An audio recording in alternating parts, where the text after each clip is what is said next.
Hindi ba kayo laging kumakain? Hindi. Gaano kayo kadalas na hindi kumakain? Isang araw. Isang buong araw hindi kayo kumakain? Paano ka nga ba mabubuhay? Meron! Kung salat sa lahat ng bagay. Bibisitahin namin ang itinuturing na isa sa mga pinakamahirap na bayan sa Pilipinas.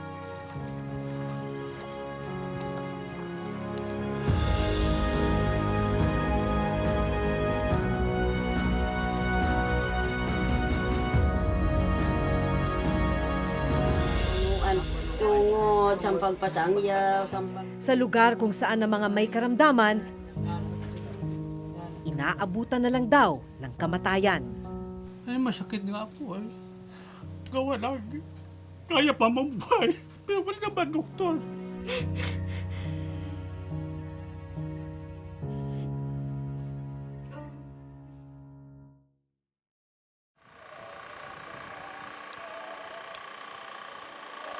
Bago marating ang bayan ng Silvino Lubos sa probinsya ng Northern Samar, ito ang kailangan naming daanan. Matarik, lubak-lubak, at maputik na kalsada.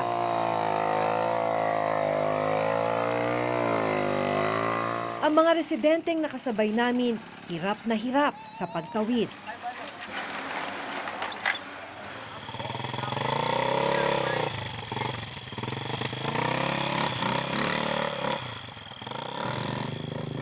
Hindi biro makarating sa bayan.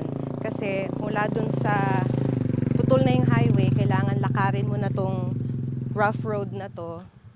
Tapos, kailangan dumaan ka dito sa sapa na to para marating yung bangka. Tapos yung bangka, yun na yung maghahatid sa'yo dun sa mismong bayan. Ang iba, hirap ding maibiyahe ang kanilang kalakal.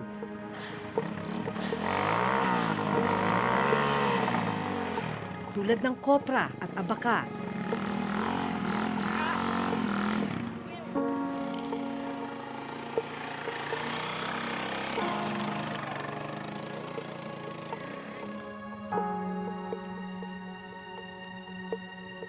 Nagpasya kaming lakarin na lang ang kalsada. Kasi madulas.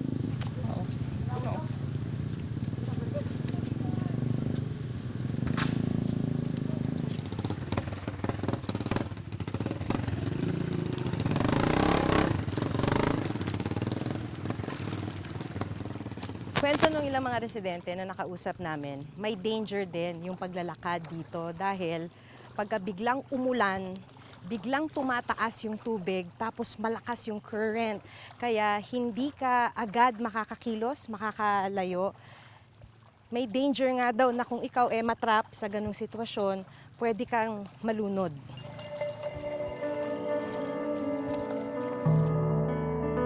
Makalipas ang nasa 15 minutong paglalakad, narating namin ang isang ilog.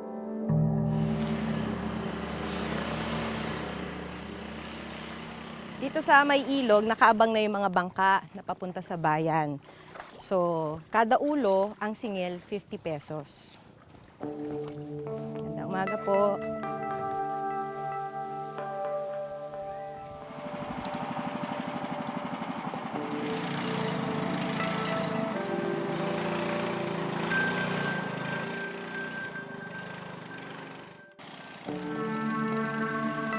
Pagkatapos ng 2 oras na biyahe mula sa sentro ng Northern Samar, narating namin ang barangay poblasyon sa bayan ng Silvino Lubos.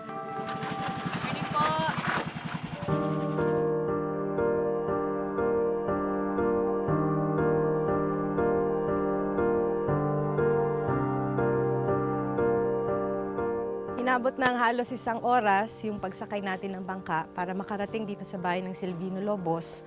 Itong bayan na to, ang pinakamahirap na bayan sa Northern Samar.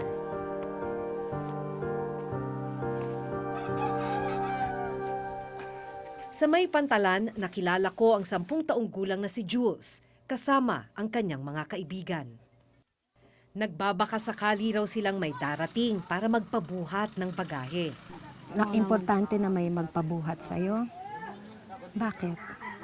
Para saan yung pera? Minsan sa eskwelahan. Minsan pupunta ko sa sulok para makakita. Pag isang daan, pinupunta ko sa bahay pambili ng salinas. At bigas. Oh, Basta may makain lang. oh.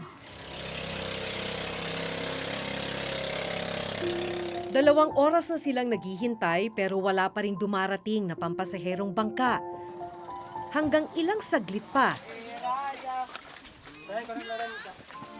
Mabilis na nakipag-unahan si Jules sa ibang mga bata.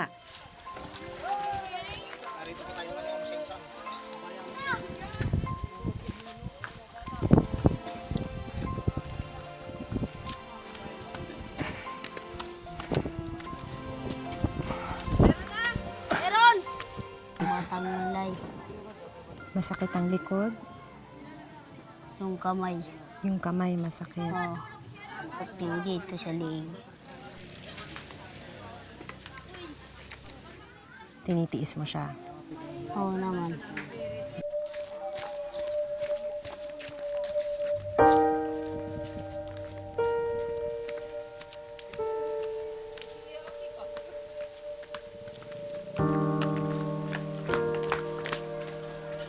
₱5 hanggang 10 piso lang ang inaabot sa kanila ng mga nagpapabuhat. Kulang pang pambili ng pagkain. 10 pesos. Anong bibiling mo dyan? Ipon lang muna. Nung umagang yon, wala pa palang laman ang tiyan niya. Pag pananghalian, wala. Bago ka matulog, wala. Oras na ng pananghalian, nagpasya kaming samahan si Jules pauwi sa kanilang bahay.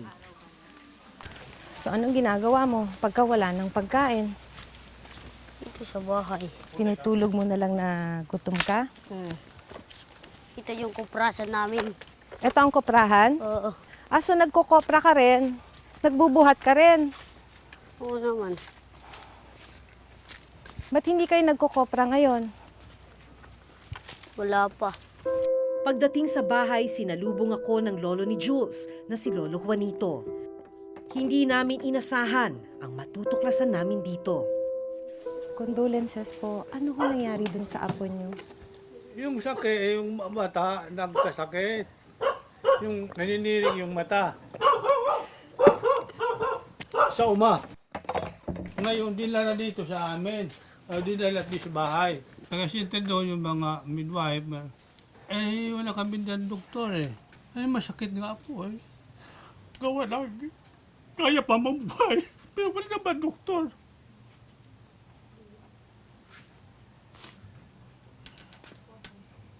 Tapos hindi nyo naman ho maitakbo. Hindi namin may magtagbo dahil wala sasakyan dito. Wala kami pera. Ang ginawa, nandiyan lang kami dahil lapit na naman, wala bang pamasahe. Saka umaasa ko dahil nagbibigay ng gamot. Wala siya na doktor. Kamamatay lang pala ng 3 taong gulang na kapatid ni Jules na si Ivan, gabi bago kami dumating.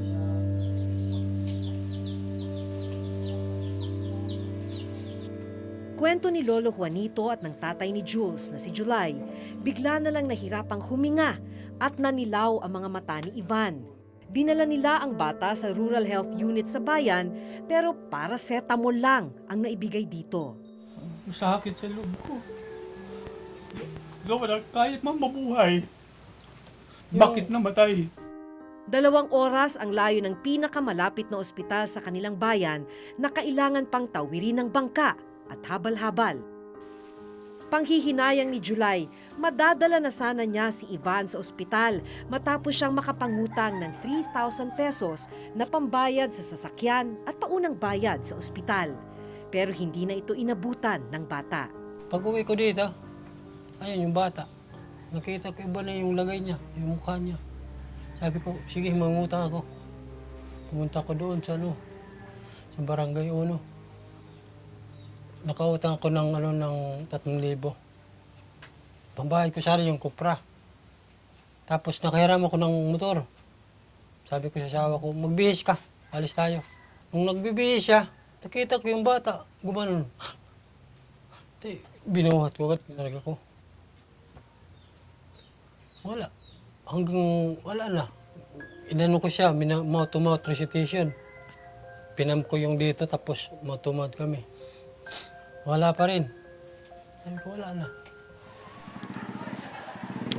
Sadyang mahirap daw ang buhay sa lugar nila. Maliit ang kita ni July sa pagkukopra. Yung kopra, mismo yung pahirap. Bumaba, tumaas yung bilihin. Samantala, umabot ng 40 hanggang 50 yung kilo. Dati, 1 kilo. Oo.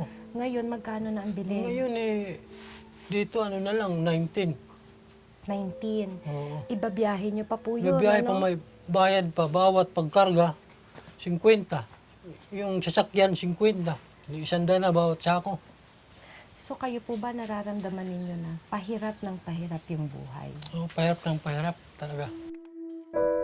Habang kausap namin ang lolo at magulang ni Jules, nakita namin siyang kumakain sa may labas ng kusina ng bahay.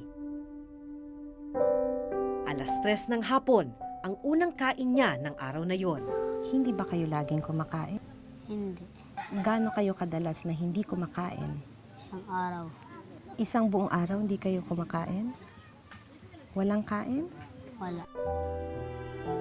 Ang malungkot dahil sa kawalan ng pera, wala rin silang pampagawa ng ataol para kay Ivan.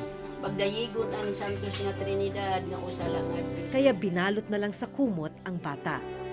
punuan tungod sa pagpasangyaw, sa pagtuo, waray sugat, nga kamaubay, o kamalulubuyo, ibig pasaylo, Kinahapunan, dumating ang kaibigan ni Lolo Juanito na gagawa ng ataol. Si Lolo Budok nagmalasakit, nagawa ng ataol si Ivan.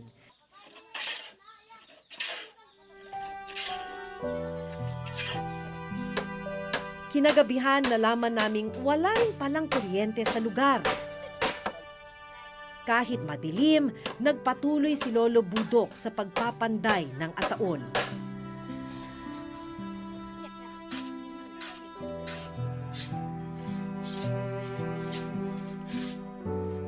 Hanggang sa maayos nang nailipat sa ataol si Ivan.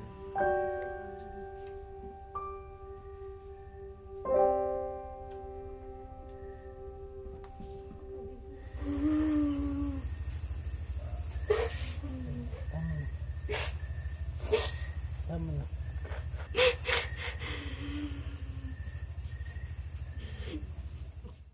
Kulang ng pagkain yung pamilya, kulang ng pagkain ng mga bata, ayun, magre-resulta ng malnourishment yung mga bata. Kalimitan po, karamihan sa mga pamilya rito, pag sinabi ho nating karamihan, are we talking about 70 to 80% of the families? Even 90%.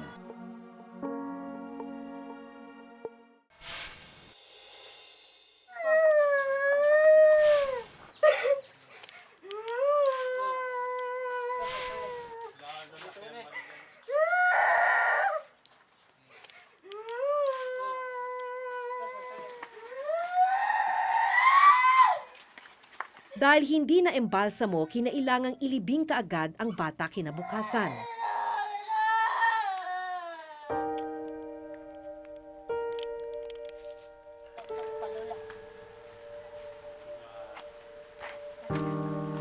Nalaman namin na hindi lang pala si Ivan ang namatay na kapatid ni Jules.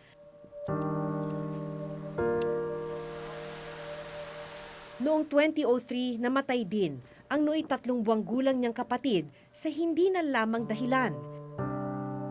Nitong nakaraang taon, namatay din ang lola ni Jules. Huli na nang maisugod siya sa ospital na 2 oras ang layo mula sa kanilang lugar. Na-stroke ng high blood. Ay, wala kami doktor doon sa ospital. Hindi na ng ospital. Patay din. Ipinaliwanag sa amin ng nurse ng Rural Health Unit sa bayan kung ano ang nangyari sa kapatid ni Jules na si Ivan. Binigyan namin siya ng paracetamol para sa lagnat. Tapos yun, binigyan namin siya ng referral.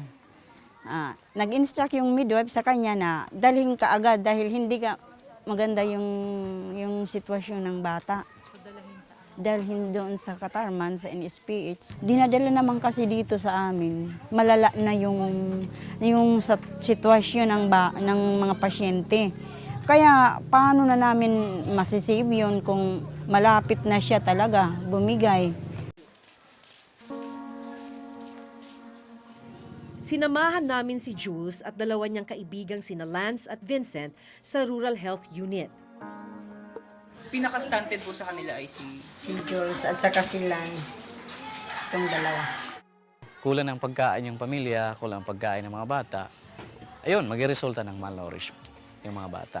Kalimitan po, karamihan sa mga pamilya rito, pag sinabi ho nating karamihan, are we talking about 70 to 80% of the families? Even 90%. Base sa datos ng Philippine Statistics Authority o PSA, ang bayan ng Silvino Lubos ang pinakamahirap na bayan sa Northern Samar mula yan 2006 hanggang 2012. Lumalabas na 72% ng kabuang populasyon ng Silvino Lubos ang namumuhay below poverty line. Ang pagkamatay ng mga may sakit nang hindi nadadala sa ospital, pinatotohanan ng mismong alkalde ng Silvino Lubos. Karamihan, ganun ang nangyayari kasi yung mga magulang na o kaya kamag-anak ng namatayan, hindi nila kaya mag-transport papunta doon sa ibang bayan na mayroon mga ospital o ganun. Kaya karamihan namamatay na lang kasi walang pera sila eh. Bakit po nananatiling pinakamahirap na bayan ang bayan ninyo?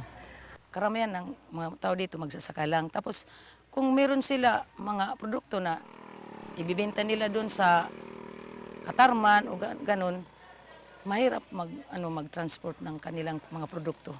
Nagpapahirap dito ng aming bayan, yung transportation. Ginagawa namin ang makaya namin na para mapabuti ang bayan namin. Ayon kay Mayor Espinar, mahigit 85 million pesos ang IRA o Internal Revenue Allotment ng bayan ng Silvino Lubos. Maliit na porsyento lang nito ang napupunta sa social services, kabilang ang healthcare, edukasyon at food subsidy. Nagbabudget naman kami dito. 55% papunta sa PS, yung personal services. So kalahati po ng budget napupunta sa pasweldo? 55%. 55%. 55%. So kung bibilangin po natin, magkano po ang napupunta sa social services? Kasi kasama doon yung health services na yun, under social. Opo, kasama yung health. Mga 15 to 20%. Ang kanilang hirap tila isang siklo na. Kaya si Jules nagsisikap para sa pangarap na maiahon sa hirap ang pamilya. Bakit pumapasok ka pa rin? Ang importante makapasok ako. Pinaghirapan ng pamilya ko yun. So wala kang balak iwanan yung pag-aaral mo? Ano ba pangarap mo? Maging pulis. Mabuti ang buhay namin. Kasi wala kang kinakain. Sa kabila ng pagiging mahirap ng Silvino Lubos, nadaanan namin ang kalsadang ito na hindi tapos at dalawang school building sa Silvino Lubos Vocational High School na inabandona.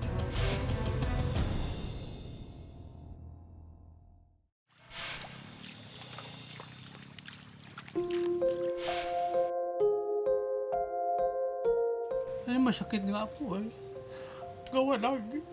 Kaya pa mabuhay. Pero wala naman, doktor. Sa kabila ng pagiging mahirap ng Silvino Lubos, nadaanan namin ang kalsadang ito na hindi tapos. Parang andyan naman yung hope na paunti-unti magkakaroon ng kalsada. Pero so far, hindi pa rin natatapos. At dalawang school building sa Silvino Lubos Vocational High School na inabandona. Dapat sana na turnover na ito, natapos ito noong January 18, 2018. Tingnan nyo naman, poste lang eh. Sa aming susunod na report, Sisiyasatin ng Reporter's Notebook kung bakit hindi tapos. Iniwang nakatenga at hindi napakikinabangan ang mga proyektong makatutulong sana sa mga mahihirap na residente ng Selvino Lobos. Hanggang sa susunod na Huwebes, ako si Jun Veneracion. Ako si Maki Pulido at ito ang nakatala sa aming Reporter's Reporter's Notebook. Notebook.